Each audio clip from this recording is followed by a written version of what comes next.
Hey everyone, my name is Amanda Delgado and I'm your lead tour guide for today. I'm so excited that you're interviewing with us and I wish you the best of luck as the cycle continues. We will begin the tour in the J. Harold Harrison MD Education Commons.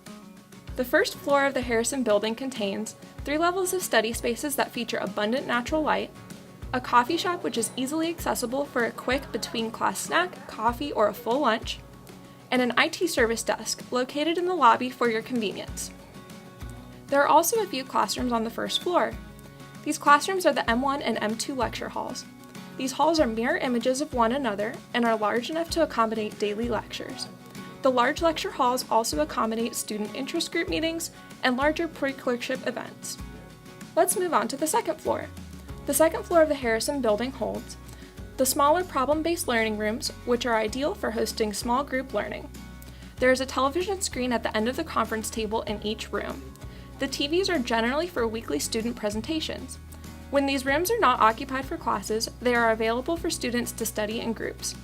The large whiteboard space is perfect for drawing concept maps and pathways with your study teams, especially during the M1 year. Collaboration is a big part of the MCG spirit, and the study spaces in the Harrison building facilitate teamwork-driven activity between students. The academic houses also start on the second floor. The academic house system at MCG is made up of 13 houses and help make our large class size feel smaller. Immediately outside each academic house is a set of lockers for student use. Inside each academic house is a study space and kitchenette for student use. My favorite thing about the academic house system is the camaraderie it facilitates both within and between classes.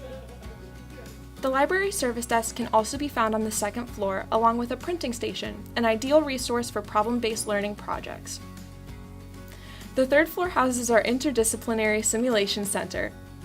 Simulation employs true-to-life human models that simulate physiologic disease states and crises, allowing learners to receive immediate, lifelike feedback about their clinical decision-making processes. These high-fidelity simulators contain numerous features that assist in making them realistic.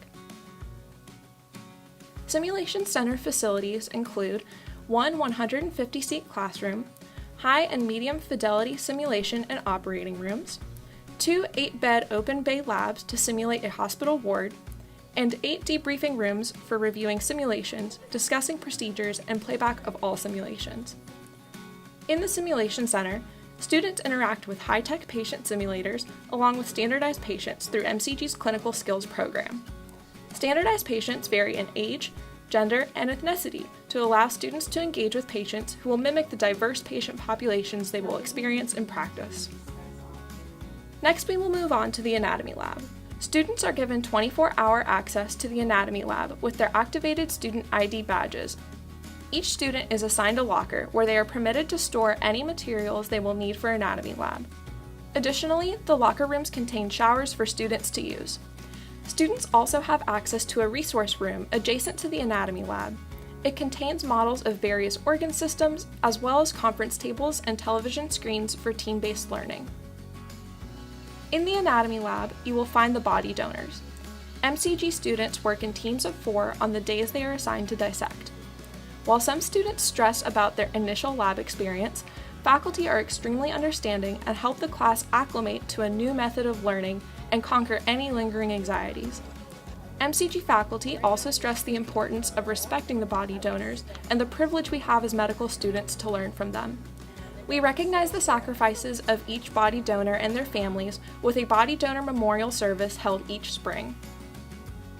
Just a short walk from the main education commons, Greene Library is one of the hidden gems of the Health Sciences campus at Augusta University. Inside on the first floor, you will find the main resource and help desk. If you are looking for a quiet place for solo study time, Greene Library is the prime real estate. Upstairs is a large, open space with tables in the center and cubicles along the windows. There are also a number of study rooms with whiteboards students may use for group work. Children's Hospital of Georgia, also known as CHOG, is one of the healthcare centers frequented by students. Many student groups take advantage of CHOG's convenient location for hosting events and becoming involved in the medical community. Opportunities at CHOG are available as early as your first semester. AU Medical Center is conveniently accessible by walking just over the sky bridge from Pavilion 3 to the hospital. It contains a dining location, terrace dining, for students to take advantage of during long days on campus. Student interest groups use the close proximity of AU Medical Center to gain access to clinical experiences prior to their clerkship years.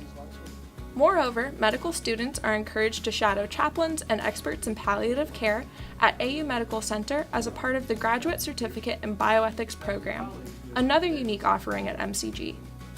This is a resource students have access to as soon as they earn their white coat in the fall. The Wellness Center features a gym that contains a variety of equipment and many group fitness classes. Students also have the opportunity to participate in intramural sports. It's always fun competing against the other health science programs. The bookstore is a one-stop shop for school swag and student resources to help you get supplies you need. While not all students choose to purchase a meal plan, the dining hall is easily accessible from the Education Commons and Elm Hall. The Elm Hall community is one that automatically feels like home. Graduate students primarily live on the 4th and 5th floors of the facility in one-bedroom and studio apartments. Students who live in Elm Hall have access to recreational areas and common spaces for studying. Laundry facilities are located on each floor. Graduate students living in Elm Hall park in the lot adjacent to the building. Elm Hall balances the conveniences of living in a residence hall with the responsibilities of transitioning to independent living. While there were members of the Residence Life team to help me move in and out, I didn't feel like an undergraduate student. As a matter of fact, I learned a lot about living on my own, including cooking and meal prepping in my own kitchen. That concludes our tour.